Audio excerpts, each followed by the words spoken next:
అరెస్టుకు వేలాయన నిధుల దుర్వినియోగం కనిపిస్తోందన్న హైకోర్టు కేటీఆర్ క్వాష్ పిటిషన్ కొట్టివేత. కేటీఆర్ అరెస్ట్ చేయకుండా ఉండడం కోసం లేదంటే దర్యాప్తు ఆపడం కోసం ఇటు హైకోర్టులోకి అయిపోయింది. హైకోర్టులో ఎదురు దెబ్బ తగిలింది. అయితే ఇది చిన్న కేసు, లొట్టపీస్ కేసు అనేటువంటి విషయం ఎన్ని మాట్లాడినా కూడా, లేదంటే రేవంత్ రెడ్డికి సవాల్ విసిరి రేవంత్ రెడ్డి మొగోడు అయితే చర్చకు రావాల్సినటువంటి అవసరమే ఉన్నది.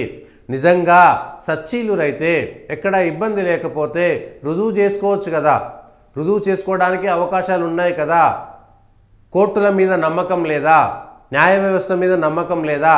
న్యాయ వ్యవస్థలో మీరు ఏ తప్పు చేయకపోతే ఖరీదైన లాయర్లను పెట్టుకోవచ్చు, పెద్ద పెద్ద లాయర్లు ఉంటారు, లాయర్ల బృందాలు ఉంటారు, మీకు అనేకమైనటువంటి అవకాశాలు ఉంటాయి.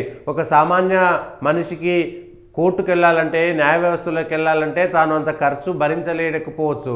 కానీ కేటీఆర్ భరించకపోవడం, కేటీఆర్కు చాలా విలువైనటువంటి లాయర్లు ఉంటారు, వాళ్ళకు బృందం ఉంటుంది, పెద్ద ఇబ్బంది ఉండదు.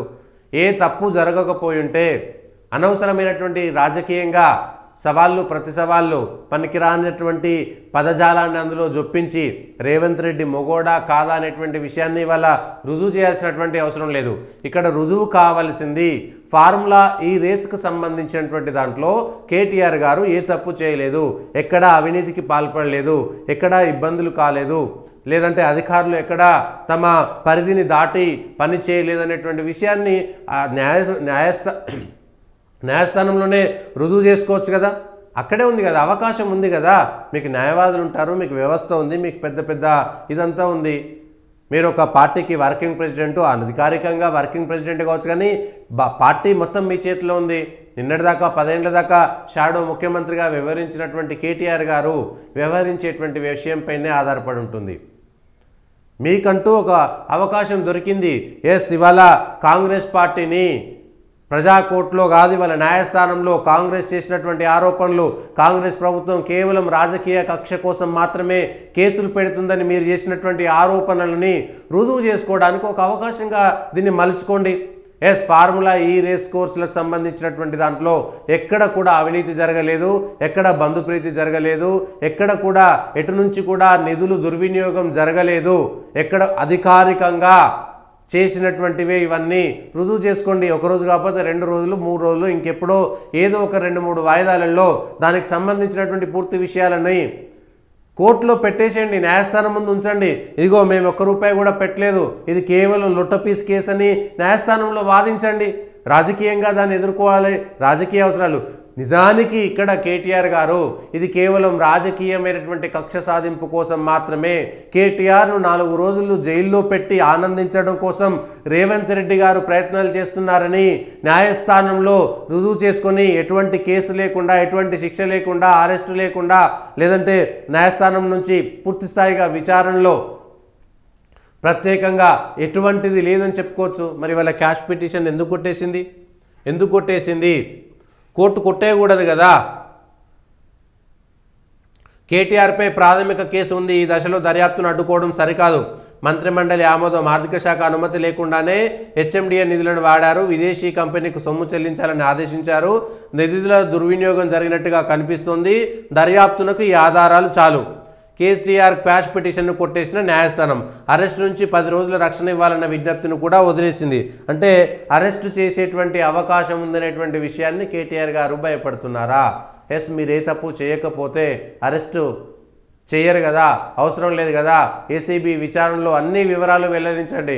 ఎక్కడ కూడా అన్యాయంగా, చట్ట వ్యతిరేకంగా ₹1 నిధులు కూడా వాడలేదు, అధికారులు ఉన్నారు, మేమున్నాం అనేటువంటి విషయాన్ని స్పష్టంగా చెప్పండి.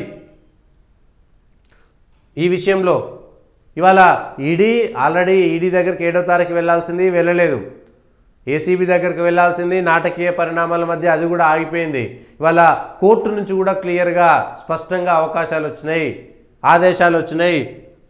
ఎప్పుడైనా సరే అరెస్ట్ కావడానికి అవకాశం ఉంది. ఎక్కడికి పోతారు ఏంటి అనేటువంటి విషయం పైన కేటీఆర్కి సంబంధించి సుప్రీంను ఆశ్రయించిన కేటీఆర్ ఫార్ములా ఈ కార్ రేస్లో క్వాష్ పిటిషన్ను కొట్టివేసి ఇచ్చిన దాంట్లో సుప్రీంకోర్టును ఆశ్రయించారు, స్పెషల్ లీవ్ పిటిషన్ దాఖలు చేశారు. ఈ వారంలోనే పిటిషన్పై విచారణ జరిగే అవకాశాలు ఉన్నాయని కేటీఆర్ తరపు న్యాయవాది మోహిత్ రావు తెలిపారు. తెలంగాణ ప్రభుత్వం కూడా సుప్రీంకోర్టులో కేవియట్ పిటిషన్ దాఖలు చేసింది.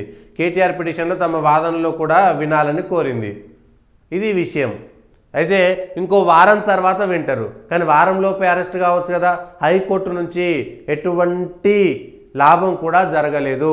నేను అరెస్టు కాకుండా చూడాలని ఒక వారం దాకా, ఎందుకంటే సుప్రీంకోర్టులో కేసు వేస్తున్నారు కాబట్టి ఒక వారం దాకా అరెస్టు కావడానికి, అంటే కేటీఆర్ని ఈ వారం రోజుల్లోపు మాత్రమే అరెస్ట్ చేయాలి. ఈ వారం రోజుల్లోపు మాత్రమే అరెస్ట్ చేయాలంటే సంక్రాంతి లోపు కేటీఆర్ జైల్లో ఉంటారా అనేటువంటిది ఇప్పుడు చర్చ. సంక్రాంతి పండుగ కేటీఆర్ జైల్లో చేసుకుంటారా? ఏసీబీ అరెస్ట్ చేస్తుందా? ఏసీబీ అరెస్ట్ చేస్తే ఏముంటుంది అనేటువంటి దానిపైన ఇప్పటికే ఏసీబీ అరెస్టుకు సంబంధించినటువంటి దాంట్లో అటు గ్రీన్ కోకు సంబంధించినటువంటి అన్ని కార్యాలయాలపైన ఏసీబీకి సంబంధించినటువంటి వాళ్ళు వెళ్ళి అక్కడ నుంచి వివరాలు తెచ్చుకున్నారు. గ్రీన్ కోకు ఉన్నటువంటి సంబంధం ఏంది, ఏస్ నెక్స్ట్ జెన్కు ఉన్నటువంటి సంబంధం ఏంది, ఎవరు దాంట్లో ప్రమోటర్లు ఉన్నారు, దానికి ఉన్నటువంటి సంబంధం ఏంది, దాని నుంచి దీనికి వచ్చినటువంటి డబ్బులు ఎన్ని, అవినీతి సొమ్మెంత, అవినీతి కాని సొమ్మెంత, నిజాలేంటి అనేటువంటి విషయాన్ని ఏసీబీ ఇవాళ విచారణ చేస్తున్నది.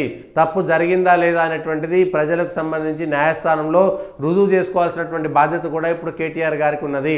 అరెస్ట్ నుంచి ఎటువంటి రక్షణ కూడా హైకోర్టు ఇవ్వలేదు కాబట్టి ఏ రక్షణ లేకుండా ఇవాళ ఏసీబీ విచారణ జరిపి పొద్దు నుంచి సాయంత్రం దాకా విచారణ జరిపి ఏ క్షణంలోనైనా కేటీఆర్ను అరెస్ట్ చేయవచ్చు. మరి అరెస్ట్ చేసి శునకానందం పొందుతున్నారా, లేకపోతే ఇంకో ఆనందం పొందుతున్నారా, కావాలని కేటీఆర్ను కొద్ది రోజులు జైల్లో పెట్టాలనుకుంటున్నారా?